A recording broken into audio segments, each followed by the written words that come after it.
এটা হলো একটা $100 মিলিয়ন মেগা ম্যানশন, আর এটা হলো সম্ভবত মানুষের তৈরি সব থেকে লাক্সারিয়াস হাউস। দেখবো একটা $1 কোনো কাজের নয় এমন একটা বাড়ি। আপনারা আমাকে টয়লেট করতেও দেখতে পাবেন। আমি পেরেছি। আমি এখন পৃথিবীর সব থেকে উঁচু বিল্ডিং এর টপে দাঁড়িয়ে আছি। ও মাই গড, এটা কি ভাই? আরে ভাই, এটা কি ভাই? বাথটাবটা তো দারুণ। আমি 6'5" আর আমি এখানে খুব সহজেই ধরে যাচ্ছি।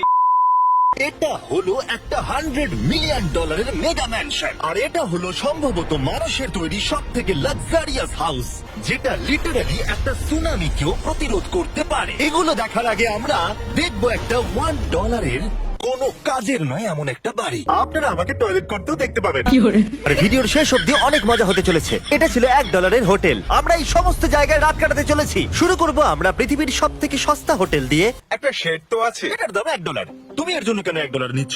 হ্যাঁ, কোনো ঝড় বৃষ্টি হলে এটা ভেঙে জলে পড়ে যাবে, আর আমি $1 নিচ্ছি আমার মনকে সান্ত্বনা দেওয়ার জন্য। তার মানে তুমি বলছো এটা আমার জন্য একটা হরিবল ইনভেস্টমেন্ট হবে? হ্যাঁ, সে তো বটে। ঠিক আছে, দেখা যাক। চলো।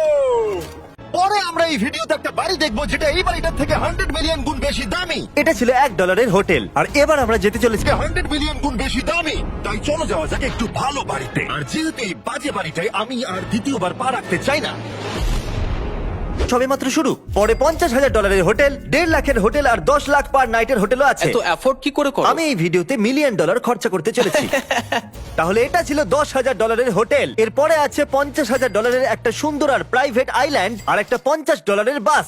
আমি ভাবতেও পারিনি এতগুলো ফিচার্স পাওয়া যাবে $1 মিলিয়ন।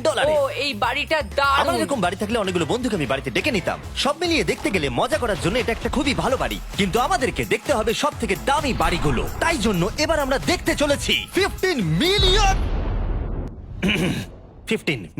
হাউস। দাঁড়াও, এটা কি? ও মাই গড, এটা কি ভাই? আরে ভাই, এটা কি ভাই? এই বাড়িটা অনেকটা জিটিএ গেমের বাড়িটার মতো দেখতে। এই ভিউটা তো দুর্দান্ত। যেটার কথা বলছিলাম, আমরা এখন আছি $1,000,000 বাড়িতে। তার মানে আমাদেরকে মিলিয়নিয়ার হতে হবে এই বাড়িটা কেনবার জন্য। দেখা যাক মিলিয়নিয়াররা কিভাবে থাকে। আমি প্রথমে যেটা বলতে চাই, এটা আমার বাড়ির থেকে অনেকটাই বড়। বাথটাবটা তো দারুণ। আমি 6'5" আর আমি এখানে খুব সহজেই ধরে যাচ্ছি। আর মেন হাউসে অনেকগুলো লিভিং রুম রয়েছে, কিন্তু এইটা এই প্রপার্টির সব থেকে দারুণ লিভিং রুম। এটা তো অনেক বড়। এটা আবার কি? Oval office. আর আমি মিথ্যে বলবো না, এই বাড়ির সব কটা ঘরই দারুণ। কিন্তু যদি আমি এই বাড়িটাকে কোনোদিনও কিনি, তাহলে আমি এই বিল্ডিংটাকে ছেড়ে কোনোদিন কোথাও যাব না। এটা দারুণ। এই বাড়িটা বানিয়েছে তার বুদ্ধি খুবই ভালো। এবার একটা মাস্টার বেডরুম, তার সাথে একটা দারুণ ভিউ। কারে দিকে এসো। এইটাই শেষ নয়, কারণ পরের বিল্ডিং এ একটা গ্যারেজ রয়েছে যেখানে অনেকগুলো দুর্দান্ত গাড়ি রয়েছে। এটা সেই ভিডিও গেমের একটা গ্যারেজের মতো। বাপ রে, এখানে তো কতগুলো ল্যাম্বরগিনি রাখা। এটা অ্যাডাল্টদের জন্য ওই ক্যান্ডি গাড়িটাকে স্টোর। দেখো। এখানে দারুণ জিনিস হলো আর একটা কার গ্যারেজ রয়েছে। আমার পিছনে রয়েছে বুর্জ খলিফা, পৃথিবীর উচ্চতম বিল্ডিং।